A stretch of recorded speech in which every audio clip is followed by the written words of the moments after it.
Hello दोस्तों, स्वागत है आप सभी का आपके अपने YouTube चैनल उज्जवल कंपटीशन क्लासेस पर।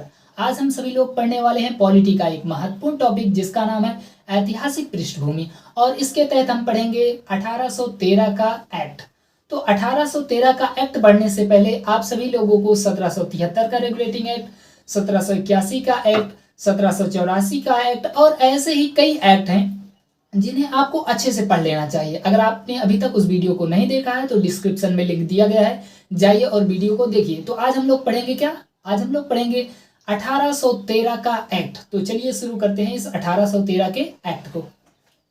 1813 का एक्ट, तो हम समझते हैं कि इस 1813 के एक्ट में क्या था। तो सबसे पहले तो आपको यही याद रखना है कि ये अंग्रेज लोग अपना काम पहले करेंगे। अपना काम करने का मतलब ये है कि ये लोग कंपनी के कार्य को 20 वर्षों के लिए आगे बढ़ाएंगे। क्योंकि जब 1773 में कंपनी के लिए कानून बनाया गया था तब वहां पर कहा गया था कि कंपनी के कार्यों को 20 वर्षों के लिए बढ़ाया जाता है। कब? 1773 में। और ये बढ़ा 20 वर्ष के लिए तो 1793 में, जिसे हम लोगों ने पिछले वीडियो में कवर किया हुआ है। तो 20 साल अगर हम यहाँ से जोड़ेंगे तो 20 साल बाद आता है आपका 1813 का एक्ट। और यहाँ से फिर से कंपनी के कार्यों को 20 वर्षों के लिए बढ़ा दिया गया। कितने वर्षों के लिए? 20 वर्षों के लिए। तो सबसे पहले हमें यही याद रखना है कि कंपनी के कार्यों को 20 वर्षों के लिए बढ़ा दिया गया। कंपनी के कार्यों को कितने वर्षों के लिए बढ़ा दिया गया? 20 वर्षों के लिए बढ़ा दिया गया। तो ये 1813 के एक्ट का पहला प्रावधान था। इसमें आगे क्या होता है, तो इस प्रावधान को समझने से पहले आपको समझिए। जैसे जब 1773 के द्वारा कंपनी बनाई गई थी तब कंपनी पर मोनोपॉली लगा दी गई थी। मोनोपॉली क्या होता है? मोनोपॉली का मतलब होता है एकाधिकार। एकाधिकार का मतलब होता है किसी काम को करने के लिए केवल एक व्यक्ति का अधिकार। तो जब 1773 में कंपनी के लिए कानून बनाया गया तब ये बात कही गई थी कि अगर किसी को भी भारत के साथ व्यापार करना है तब उसे कंपनी के थ्रू ही व्यापार करना पड़ेगा। मतलब अगर आप भारत के साथ व्यापार करना चाहते हैं तो ब्रिटिश ईस्ट इंडिया कंपनी के थ्रू आए तभी व्यापार कर सकते हैं, अन्यथा व्यापार नहीं कर सकते। नहीं तो कोई भी झोला उठा के लेकर चले भारत में सामान बेचना शुरू कर दी, ऐसा कुछ नहीं था। 1773 में कहा गया कि अगर भारत के साथ व्यापार करना है तो ब्रिटिश ईस्ट इंडिया कंपनी के थ्रू ही व्यापार कर सकते हैं और किसी अन्य के थ्रू व्यापार नहीं कर सकते हैं। तो ये व्यापारिक एकाधिकार कब तक रहा? 1813 तक। और 1813 में ये व्यापारिक एकाधिकार समाप्त कर दिया गया। लेकिन समाप्त तो कर दिया गया, लेकिन कहा गया कि चाय और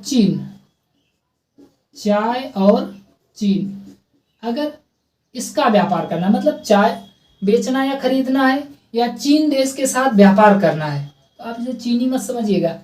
क्योंकि चाय और चीनी आप समझ लेंगे कि चाय और चीनी हो गया, नहीं, चाय और चीनी नहीं, चाय पीने वाली चाय, और चीन मतलब चाइना देश। तो चाय और चीन के साथ अगर व्यापार करना है तब कंपनी के थ्रू ही आकर व्यापार कर सकते हैं। बाकी और कोई व्यापार करना है तो बिना कंपनी के थ्रू आ सकते हैं। इसका मतलब यहाँ पर व्यापारिक एकाधिकार को आंशिक रूप से मतलब समाप्त किया गया, लेकिन आंशिक रूप से भी बना हुआ था। तो चाय और चीन का व्यापार करना है तब कंपनी के थ्रू आएंगे तभी व्यापार कर सकते हैं, अदरवाइज व्यापार नहीं कर सकते हैं। तो 1813 के एक्ट में ये दूसरा प्रावधान था कि चाय और चीन पर व्यापारिक एकाधिकार बना रहा। बाकी अन्य के लिए व्यापारिक एकाधिकार क्या हो गया? समाप्त हो गया। तो इससे पहले पूरे कंपनी पर, मतलब कोई भी सामान आप खरीदते हैं इंडिया से, तब उस पर व्यापारिक एकाधिकार था किसका? ब्रिटिश ईस्ट इंडिया कंपनी का। इसके बाद क्या होता है? इसके बाद इसमें एक और प्रावधान किया गया कि शिक्षा को बढ़ावा देने के लिए 1 लाख रुपए खर्च किए गए। कितने रुपए? 1 लाख रुपए खर्च किए गए अंग्रेजों के द्वारा। अब आप लोग सोचेंगे अंग्रेज तुम्हारे देश को लूटने आए थे, यहाँ पर बढ़िया व्यापार कर रहे थे, आखिर ऐसा क्या हुआ कि ये 1 लाख रुपया दे दिए? तो इसके पीछे भी इनकी गलत मंशा ही छिपी हुई थी। क्योंकि जब अंग्रेज भारत में आए तो यहाँ पर कंपनी स्टार्ट किए। अब कंपनी स्टार्ट किए हैं तो यहाँ पर उसमें कर्मचारी भी होने चाहिए। अब मशीन कोई चला रहा है तो भारतीय तो पढ़े लिखे होते नहीं थे उस समय, उनको अंग्रेजी आती नहीं थी। इसीलिए इन्होंने कहा कि हम पश्चिमी शिक्षा को बढ़ावा देंगे। पश्चिमी शिक्षा का मतलब होता है अंग्रेजी शिक्षा। तो अंग्रेजी शिक्षा को बढ़ावा देने के लिए इन्होंने 1 लाख रुपए खर्च किए, और 1 लाख रुपए इन्होंने हमारे लिए खर्च नहीं किए, इन्होंने अपने लिए खर्च किए कि जब भारतीय पढ़ेंगे लिखेंगे तब हमारी कंपनी को काम कर सकते हैं। क्योंकि जब बोलेंगे है मैन स्टार्ट द मशीन, तो कुछ नहीं समझ में आएगा, कहेगा ये पता नहीं क्या बोल रहा है। तो इसलिए वो लोग अंग्रेजी शिक्षा को बढ़ावा देने के लिए 1 लाख रुपया खर्चा किए, और इसके पीछे उनकी ही मंशा छिपी थी। तो इसमें तीसरा प्रावधान क्या हुआ, शिक्षा को बढ़ावा देने के लिए 1 लाख रुपया। और कैसी शिक्षा को बढ़ावा देने के लिए, पश्चिमी शिक्षा, पश्चिमी शिक्षा, या हम इसे कह सकते हैं कि अंग्रेजी शिक्षा, पश्चिमी शिक्षा या अंग्रेजी शिक्षा। इसको बढ़ावा देने के लिए उन्होंने कितने रुपए खर्च किए, 1 लाख रुपए खर्च किए थे। और इसमें चौथा प्रावधान और अंतिम प्रावधान, चौथा प्रावधान ये हुआ कि भारत में ब्रिटिश लोग जो रहते थे, इन्होंने ईसाई मिशनरियों को आमंत्रित कर दिया। किसे, ईसाई मिशनरी। अब ईसाई मिशनरी क्या होते हैं, तो ईसाई मिशनरी हम उसे कहते हैं जो ईसाई धर्म का प्रचार करते हैं। जैसे हिंदू धर्म के प्रचारक होते हैं, मुस्लिम धर्म के प्रचारक होते हैं, वैसे ईसाई का जो समुदाय होता है, इस समुदाय के जो बड़े बड़े लोग होते हैं जो अपने धर्म का प्रचार करते हैं, उन्हें कहा जाता है ईसाई मिशनरी। तो ईसाई मिशनरियों का आगमन कब हुआ, 1813 के तहत। ईसाई मिशनरी, ईसाई मिशनरी, क्योंकि अंग्रेजों को अच्छे से पता था कि हम भारतीयों को कितना दिन तक मूर्ख बनाएंगे धन के नाम पर। जब तक इनकी आस्था के साथ खिलवाड़ नहीं किया जाएगा, जब तक इनके दिल पर चोट नहीं की जाएगी, तब तक ये मानने वाले नहीं हैं। इसीलिए इन्होंने भारत में ईसाई धर्म का प्रचार करना शुरू कर दिया। क्योंकि ईसाई धर्म में क्या होता है, ईसाई वाले जो होते हैं ये एजुकेशन पर ज्यादा ध्यान देते हैं। आप अपने किसी भी डिस्ट्रिक्ट में देख लीजिए, किसी भी राज्य में देख लीजिए, तो वहां पर अगर कोई सबसे बड़ा स्कूल होता है तो किसी ना किसी क्रिश्चियन का ही होता है। और ये लोग बढ़िया अंग्रेजी बोलते हैं, सूट वूट पहनेगा, कहेगा welcome to John D'Souza in the church, एकदम बढ़िया अंग्रेजी बोलता है। तो आदमी, बताओ कौन सा आदमी ईसाई धर्म को नहीं अपनाएगा। इसीलिए ये लोग लुभावना देते थे, पैसा देते थे, हर तरीके का इन्होंने रवैया अपना लिया था ईसाई मिशनरियों के आगमन के लिए। तो ईसाई मिशनरियों का आगमन हुआ और इन्होंने भारत में ईसाई धर्म का प्रचार करना शुरू कर दिया। तो 1813 के एक्ट के तहत आपको ये 4 प्रावधान याद रखने हैं। कौन कौन से, नंबर फर्स्ट, कंपनी के कार्यों को 20 वर्षों के लिए बढ़ा दिया गया।